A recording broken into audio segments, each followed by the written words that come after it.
Hello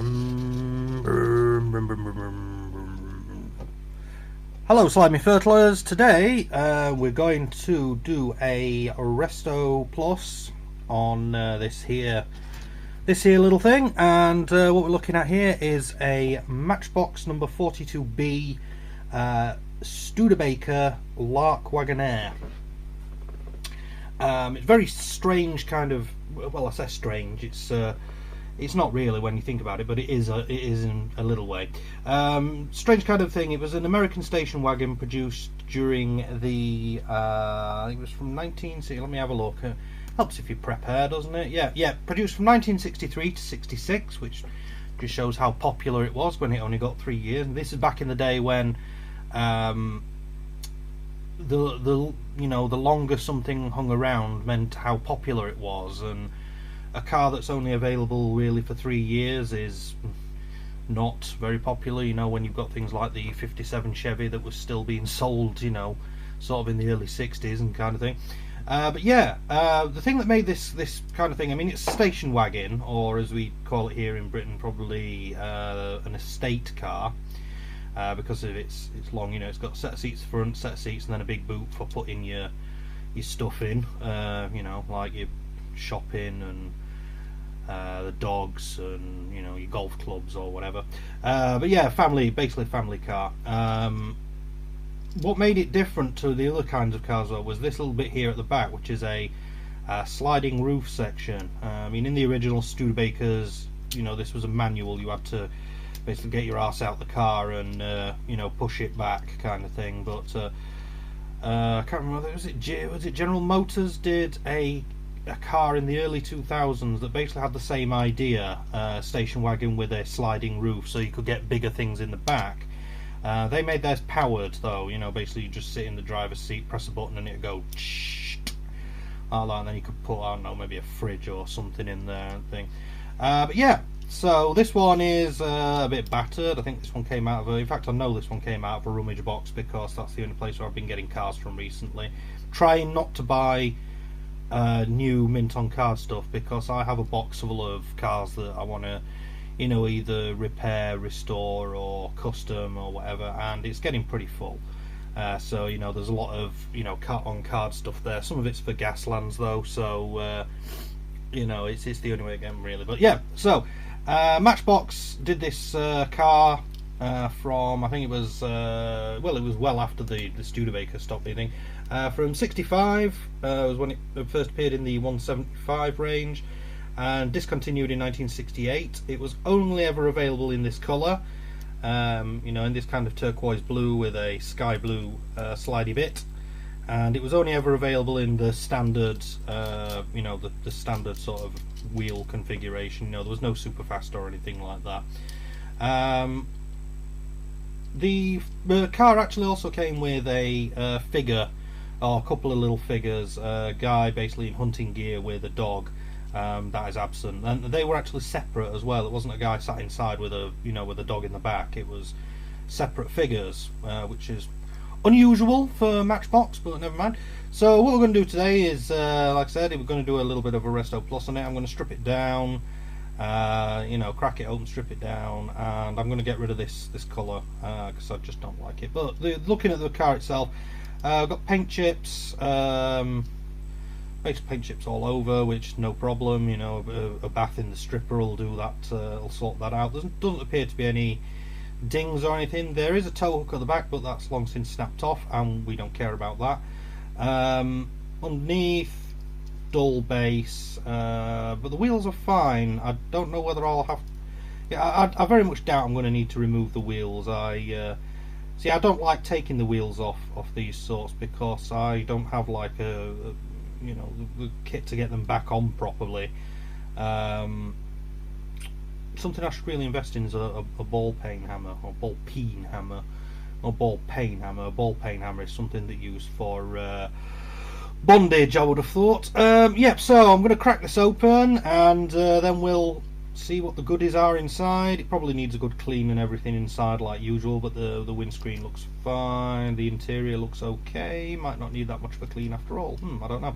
Anyways, let's get drilling and we'll see what delights await us inside.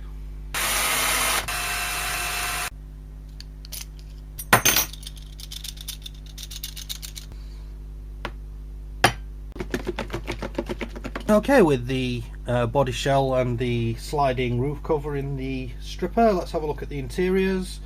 The base itself is a bit dusty, well, a bit corroded, so I'll have to give that a polish up. I don't need to take the wheels off this one, apart from there's a little bit of string or something there. Just pull that off, bin that. Yeah, the base is fine. There's nothing really needs to be done with that other than giving it a bit of shine.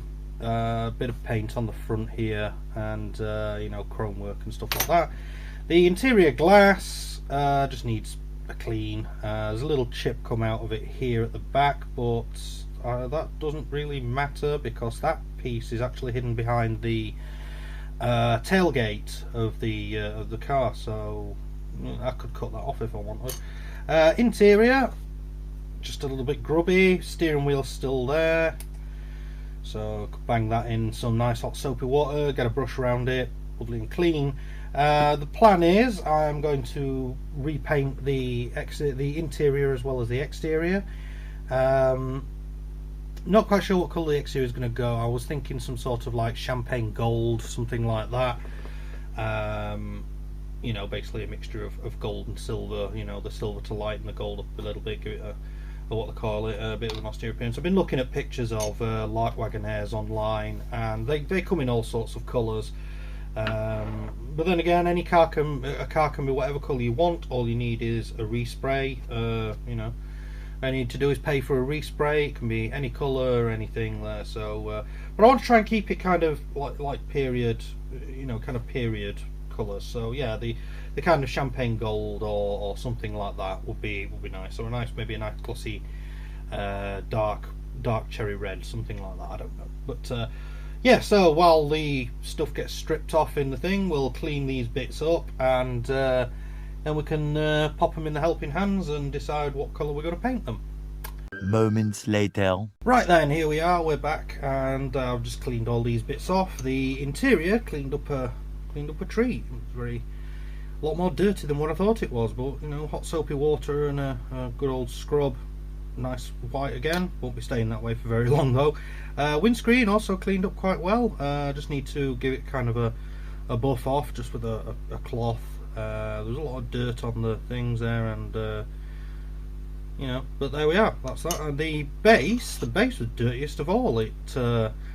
I gave it a good scrub, and there was mud and all sorts of crap coming off of it, and yeah, but it's there now, and I've given it a scrub over with a metal brush, and it's fine. It comes up there. I mean, I'm not gonna do much by way of actually painting the base, because I just don't see the point. You know, I mean, I could go the thingy way and paint it, paint it silver, and then dirty it up a bit, but I just don't see the need to really. It's fine as is. The only bit of painting I'm going to do on it is, like, obviously that's the grille, the front bit of the grille, the rear bumper. I'm just going to put some black on them and then re-silver it. I'm going to re-black the tyres, make them a bit more thingy, because the tyres are a bit worn, but I don't need to remove them to do anything. In fact, let's go there. So, you know, I've got me black here. I'll just give it a shake. It's a Tamiya pot, but it's actually got Vallejo gloss black in it,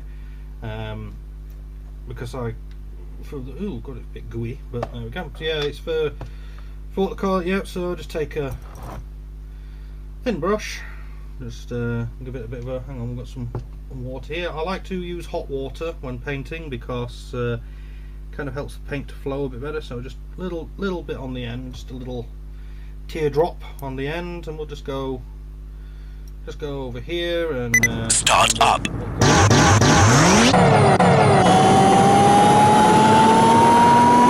Time out. And you know, so I've done a couple of I've done some tank model kits recently, and I've done some 28mm figures recently. All the pictures of what I've done recently is up. I've now got my Facebook page set up like I said I was going to before, and it's a bit bare bones at the minute, but the link will be down below in the bottom. I'll also change my end title, you know, my end card, so that it's got the thing on there for telling you what to search for. If you're on Facebook, go in, drop me a like, join the, you know, basically join the gang, and you can see what I'm up to with regards to painting and modelling projects, because I do modelling projects as well. Like I said there, you know, I've done the tanks and the some figures. I also make like scenery and bits like that for. Yeah, so I've just done that, washed the tyres nice and black and everything, so everything's all blackened up now. So on to the body shell, which is still in the stripper. I want to try champagne, like I said, champagne gold, but some of the figures I've been doing at the minute have needed some metallic work on, and I'm a little bit sick of metallic, you know, messing around with metallic. You stupid woman! Oh, I'm quite popular at the minute, aren't I? Yeah, so what I thought was, I bought a few different sorts of red here, the Vallejo red. I mean, I've got Vallejo game colour here, which is blood red, basically bloody game. It's sort of like, it's kind of the equivalent to Tamiya's gloss red, which gloss red I like, but I can't get Tamiya paint anymore, so having to make do. That's nice, but I don't want to do a car in that colour. But I do have these. I have dark red, which is kind of a cherry red, you know, basically like a cherry red. I have black red, which is interesting, which is like a you know, black cherry red. I really do like that colour. And then I have burnt red, which is kind of a red with a slight brown to it. It's black red, so yeah, going with that. But yeah, anyways, when we come back, hopefully the body will be stripped, and we'll be cracking on with that. As I'm using this and I'm not using an airbrush, probably take about 3 or 4 coats to do it over the top of the base coat, obviously. So yeah, good stuff, good stuff. 3 hours later. Right, so here we are. I just need to see if you can.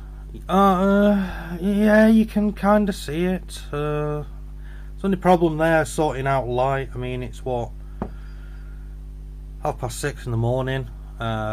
Sun's not come up and still got the main light on, so I'm having to use a spot lamp. And yeah, and you don't need to know that. But yeah, I've got the interior here. Just gave it a blast of matte black, and then painted the seats in the burnt red colour, so it'll sort of contrast with the black red that got outside. Yeah, you know, I didn't want to do the inside brown, and I don't like grey, and you know, doing things like, you know, ridiculous snazzy bright colours and whatever, it doesn't really suit the car unless the guy that owns it or whatever. I mean, the car was from the you know, the car's from the 60s, so it'll be mainly a guy that owns it, not a woman. You know, his missus will probably have something smaller. I'd guess. I don't know. I wasn't around in the 60s, but yeah, you know, the only reason you could be getting like a snazzy, bright coloured interior seating would be, you know, if it was having some sort of midlife crisis or something like that. But usually in midlife crises, the guy will go and buy a convertible and try and pick up younger women. I don't know. But yeah, that's that done. I'm just going to give that a zapper. Like, I put a little bit of chrome on the steering wheel there, just, you know, because that was the kind of thing of the time. Yeah, that's that. The actual body has come through very nicely. Stripped off all the paint and gave it a once over with the steel brush. Comes up very nice indeed. So gonna wax some what should I use? Should I use grey or white as a base coat? Well, I want it to be dark red, so ideally I'd use black, but I think I'll just go with grey primer, then put some red on it, and if that doesn't come up how I like it, I'll just have to keep putting coats of the black red on just to darken it down, kind of thing. Yeah, something like that. So yeah, let's go and get it undercoated, and we can go on and do other stuff. Hang on, I just remembered, I've got some red primer, and may as well take this as the opportunity to use it. And look, that's pretty cool for a prime coat.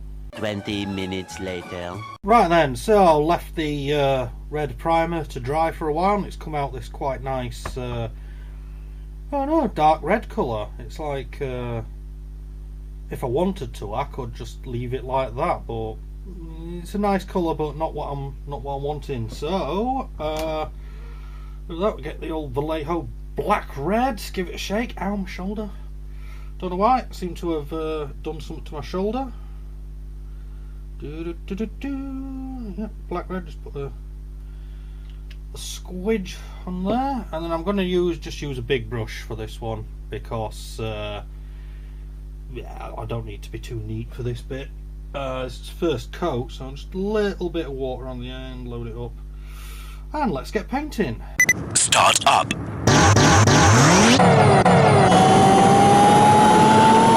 Time out. Okay, there we go. First coat on. It's not streaky, I don't think. Might just need to. There we go. So I'll leave that to dry. Like I say, this is probably going to take about 2 or 3 coats, so I'll do the other coats off camera. But as you can see, we're already getting that kind of, dark red, kind of, I don't know, sort of plum red kind of thing. I don't know what you call it really. But the bottle says it's black red, and it's done over a dark red thingy, which weirdly is the same colour as this. The primer comes out sort of the same colour as that, so maybe doing some highlighting with this. I don't know, but yeah, so that's the first coat done. Leave it to dry. Will take about an hour or so. I'll bang on another coat, or maybe 2 more coats, and then we'll do things like chrome work and stuff. So next time I come back, basically I'm just going to come back and it all be fit together. Approximately 10 hours later. No blub because it's not a ridiculously powerful car. Even though I have seen pictures of someone who changed theirs so that it had a ridiculously massive V8 at the front. But yes, here we are. Done all together and finished. The putting back together process was easy as you can. Oh, and there's a hair stuck in the super glue, which is lovely, isn't it? Yep. Yeah, so I did up the silver chrome trim around the edges, put door handles on, and the rear sliding roof thing. Oh dear, is that something? Oh no, there we go. The rear sliding roof thing I painted in the dark red. Yeah, painted in the dark. Well, it's kind of a, I don't know, say 80-20 mix between dark red and a little bit of the blood red, just to lighten it up a little bit. But yeah, nice contrasting colour there. It came out really well. I'll see how close I can get it before you start getting all blurry. But yeah, so it all together good. And see how I've done the grille at the front and the bumpers, and then around the back I did the chrome work that's on the tailgate and put in the lights and everything like that. As usual, I'll put some close-up better pictures that I've taken with my phone at the end. Yeah, so that's the Studebaker Lark Wagonaire done. Resto Plus done. It's a Resto, but it's a Resto Plus because I changed the colour. Haha. Yeah, so yeah, so like I say, pictures at the end.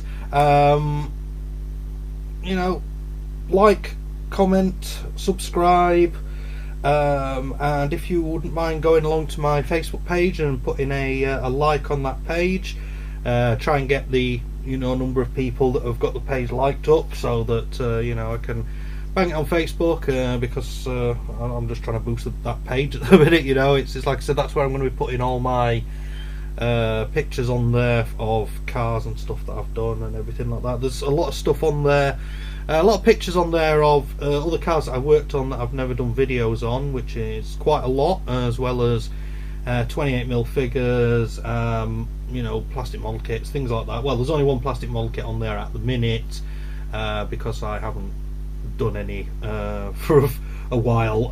But yeah, so all stuff like that, other modelling projects such as terrain and scenery, things like that, will be going on there too. So yeah, pictures coming up, and thank you for watching, and I'll see you next time.